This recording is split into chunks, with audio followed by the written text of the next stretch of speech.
La Yaris est la citadine de Toyota, concurrente des Clio ou 208.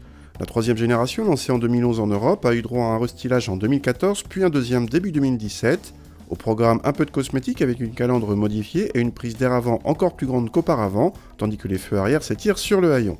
La Yaris est disponible en 3 ou 5 portes et laisse le choix entre une hybride et 2 blocs essence de 69 ou 110 chevaux, mais le diesel a disparu du catalogue sauf pour la finition business. Notre modèle est en finition dynamique doté d'office de roues de 15 pouces. À bord, le plus gros changement vient du combiné d'instruments avec 2 cadrans disposés de part et d'autre d'un écran digital en série à partir de la finition dynamique.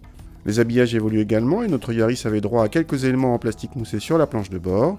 L'équipement comprend en série le freinage automatique d'urgence sur toute la gamme, accompagné de l'alerte de franchissement de ligne. À l'arrière, l'espace aux jambes est plutôt généreux pour la catégorie.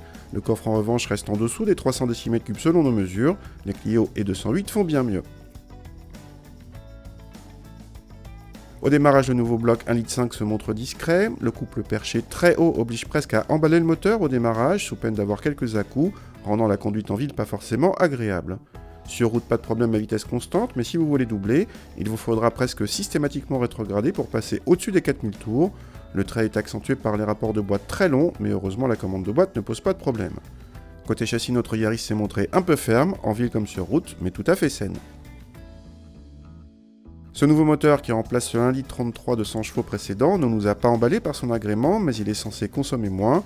Il rend cette Yaris effectivement plus sobre, mais la place juste dans la moyenne de la catégorie. Du coup, entre l'agrément mécanique en berne et la consommation moyenne, le meilleur choix dans la gamme nous paraît être la Yaris hybride, plus sobre de presque 1 litre selon nos mesures, et plus agréable en ville comme sur route malgré l'effet mobilette de la boîte. Le problème est que cette version hybride est aussi plus chère de 2500 € environ, à finition égale.